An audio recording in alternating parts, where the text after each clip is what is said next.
Good day and welcome to Worldview on Spectrum TV, bringing you the latest stories shaping our world. I am Emedion James, and here are the top stories making headlines today. We begin from the Middle East, where U.S. President Donald Trump has called on all parties involved in effort to end the Gaza war to move fast, as mediators prepare to meet in Egypt on Monday for indirect peace talks between Israel and Hamas. In Europe, Georgia's Prime Minister Arilik Kobangidis has accused protesters of attempting to overthrow his government. In the Asian-Pacific region, more than 200 hikers have been stranded by a severe blizzard on the Tibetan slope of Mount Everest. Chinese state media says rescuers have made contact with all the trapped climbers and are working to bring them to safety. These are many more stories from different continents coming up shortly on Worldview Today.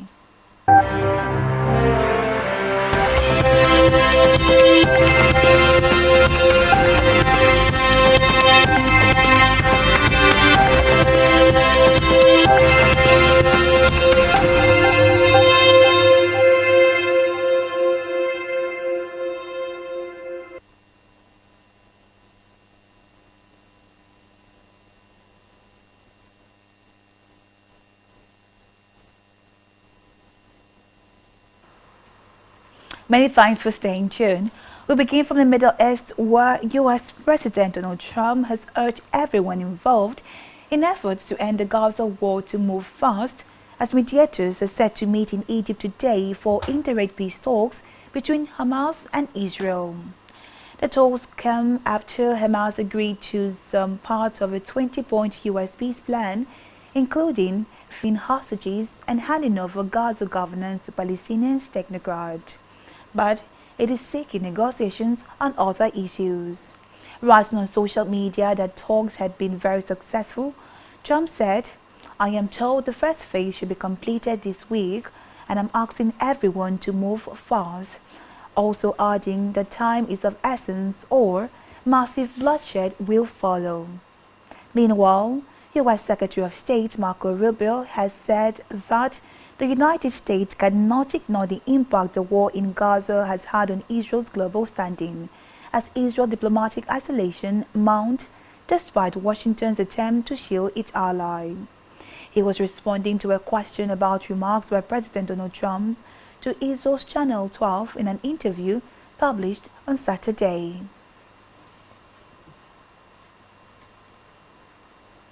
In the meantime, a federal judge on Saturday temporarily blocked U.S. President Donald Trump from deploying 200 Oregon National Guard troops to the city of Portland while a lawsuit challenging the move plays out. The ruling by U.S. District Judge Karen Emigot in Portland is a setback for Trump as he seeks to dispatch the military to cities he describes as lawless over the objections of other Democratic leaders. Emigrant, who was appointed by Trump during his first term, blocked the Republican president from sending troops at least until October the 18th, saying there was no evidence that recent protests rose to the level of a rebellion or seriously interfered with law enforcement. While Trump described the city as a war ravaged, lawyers from the Oregon Attorney General's office have said that protests in Portland were small and sedate, resulting in only 25 arrests in mid-June and no arrests in the 3/3 month since June the 19th. The president's determination was simply untethered to the fact, Emigrant wrote. The Trump administration filed a notice of appeal to San Francisco-based 9th U.S. Circuit Court of Appeals late Saturday. Away from that, U.S. Defense Secretary Pete Hegseth said he has every authorization needed for U.S. military strikes on vessels just off the coast of Venezuela, allegedly carrying illegal drugs. Hegseth was speaking in an interview broadcast on Sunday, saying that the United States has killed 4 people in a strike in the Caribbean Sea on Friday, at least the first such attacks in recent weeks. He did not, however, provide more details about their authorization. In a separate development, a government shutdown that could leave some military service members without paychecks didn't stop President Donald Trump from visiting one of the largest naval installations in the world on Sunday to celebrate the U.S. Navy's 250th birthday. Trump told a large crowd of sailors in Norfolk, Virginia, that service members would still be paid despite the government shutdown, which he blamed Democrats for creating. He also announced support for across-the-board pay raises for every sailor and service member in the United States Armed Forces, before likening Democrats to a knot above his Republican Party's shoulders. Trump was joined by First Lady Melania Trump and Defense Secretary Pete Hegseth, who each gave remarks. The event is Trump's latest effort to celebrate the U.S. military ahead of next year's national semi-quincentennial. In a related development, U.S. forces hit another vessel allegedly carrying illegal drugs off the coast of Venezuela on Saturday evening, U.S. President Donald Trump said on Sunday, adding that the U.S. would also start looking at drug trafficking occurring on land. Trump made a comment during a speech at Naval Station Norfolk next to Harry S. Truman aircraft carrier. It was not immediately clear if he was referencing a strike announced Friday by U.S. Defense Secretary Pete Hegseth. The strike killed at least 4 people, the fourth such attacks in recent weeks. In the meantime, the Trump administration will start mass layoffs of federal workers if President Donald Trump decides negotiations with congressional Democrats to end a partial government shutdown are absolutely going nowhere. This was said by senior White House officials on Sunday. As the shutdown enters its 5th day, White House National Economic Council Director Kevin Hassett told newsmen that he still saw a chance that Democrats would back down, averting a costly shutdown on federal employee layoffs that have been threatened by White House Budget Director Russell Vance. Later on Sunday, Trump was asked by reporters when their administration would begin laying off federal workers. Trump responded without elaborating, "It's taking place right now." In a separate development, Georgian Prime Minister Arili Gobanghadis said on Sunday that protesters who sought to force entry to the presidential palace the previous evening had been trying to topple the government and accused the European Union of meddling in Georgia's affairs. Georgian riot police used pepper spray and water cannons to drive demonstrators away from the presidential palace in the capital, Tbilisi, on Saturday, and detained 5 activists as opposition staged a large demonstration on the day of local elections. On Sunday, the State Security Service said it had discovered a large cache of weapons, ammunition, explosives, and a detonator in the forest outside the Tbilisi. It said were intended for subversive act at Saturday's protest. It said a Georgian citizen, whom it identified only by the individual's initials, had purchased an arm at the behest of another Georgian fighting in Ukraine. In a sad development, the death toll from the collapse of a school in Indonesia last week has climbed to at least 50 people as rescuers have cleared nearly all of its debris, rescue authorities said today, in the country's deadliest disaster this year. Piles of concrete caved in on hundreds of mostly teenage boys after the collapse of the Al-Qazini Islamic boarding school in the Indonesian town of Sidoarjo. The Disaster Mitigation Agency said in a statement that using excavators, rescuers late on Sunday cleared 80% of the debris and found bodies and body parts of mostly teenage victims. Budi Irawan, a deputy at the Disaster Mitigation Agency, said A total of 50 people have died based on the bodies recovered, and rescuers were expected to finish the search by the end of today for 13 more trapped victims.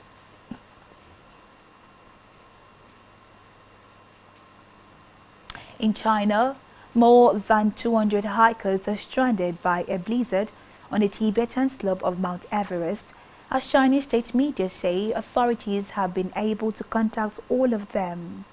Some 350 others have been led to safety by rescuers. Heavy snow trapped hundreds of forests stricken in the Tibetan valley, leading to Mount Everest's eastern face over the weekend, as an 8-day national holiday began in China. A camper recalls having to clear the snow outside his tent every 10 minutes, while a guide says the snowfall is unusually high for this time of the year.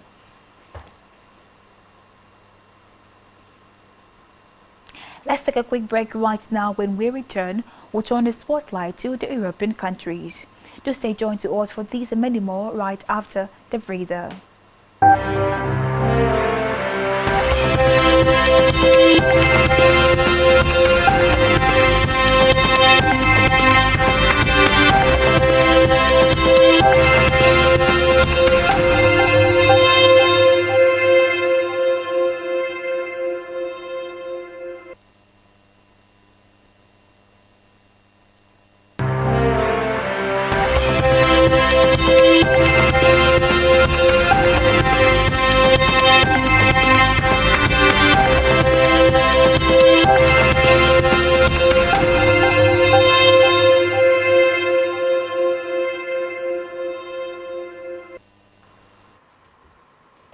Many thanks for joining us. This is Worldview on Spectrum TV.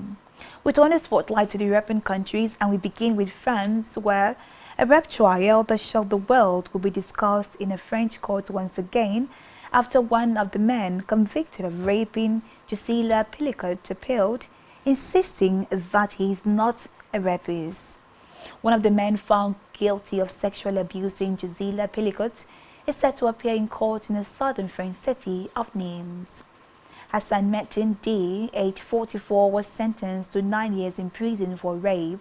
However, he claims that Pelicot's then-husband, Dominique, led him to believe that she had consented. Turkey-born D argues he is innocent, with his legal team appealing both his conviction and the sentence. He visited the Pelicot's home once in 2019.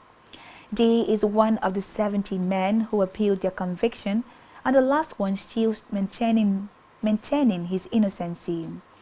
In total, 51 men were convicted in a trial that sent waves all around the world. Dominican Pelicot was sentenced to 20 years in jail for drugging his wife and recruiting dozens of strangers to abuse her over almost a decade. Still in Europe, France's new Prime Minister Sébastien Lecornu resigned today, barely threatened to topple his government, driving French talks and the European sharply lower. His swift resignation was unexpected and unprecedented and marked another major deepening of France's political crisis. The far-right National Rally immediately urged President Emmanuel Macron to call a snap parliamentary election. After weeks of consultations with political parties across the board, Lecornu, a close ally of Macron, had appointed his ministers on Sunday, and they had been set to hold their first meeting today afternoon. But the new cabinet lineup had angered opponents and allies alike, who either found it too right-wing or not sufficiently so, raising questions on how long this could last. Let's move now to Africa, where tens of thousands of vibrantly dressed Ethiopians descended on downtown Addis Ababa for an annual Thanksgiving festival this weekend. Iracha is celebrated by the Oromo, Ethiopia's largest ethnic group, and takes place at the end of the country's main rainy season. Each year, festival goers gather around a sacred river and lakes to thank their creator for the greenery that the rains have brought. Men, women, The elderly and the young all join in, adorned in eye-catching clothes and jewelries. They sing, dance, share stories and place freshly cut grass and flowers in water, a symbol of life, renewal and hope. Irecha does not only attract people from across Ethiopia, attendees fly in from all around the world.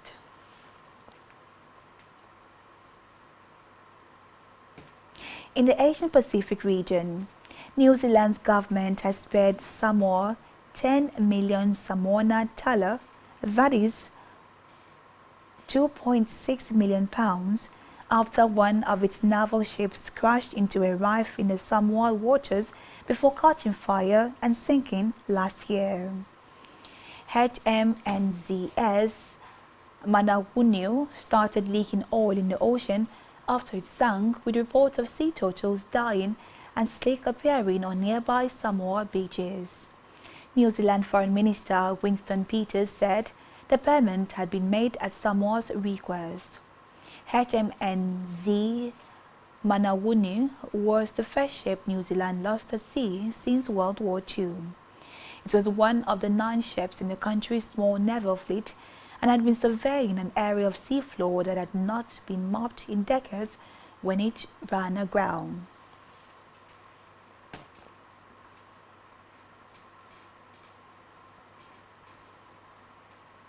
Lastly on World View today, Ukrainian President Vladimir Zelensky has said that 5 people have died and tens of thousands have been left without power in Ukraine after intense Russian missiles and drone attacks overnight. 4 members of one family, including a 15-year-old girl, were killed by a strike in the village of Lapyanka, as attacks mostly targeted the western region of Lviv. 1 person also died in Zaporizhia. Zelensky said Russia had fired more than 50 missiles and around 500 attack drones. Ukrainian Air Force put the combined figure at 549. However, Russia's defense ministry said it has successfully carried out a massive strike on Ukrainian military and infrastructure targets.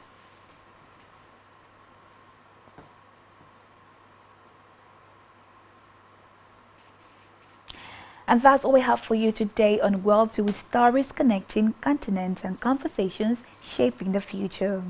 Join us again on Wednesday for more on Global Insight. I am Emedion James. Thank you for watching and do stay informed.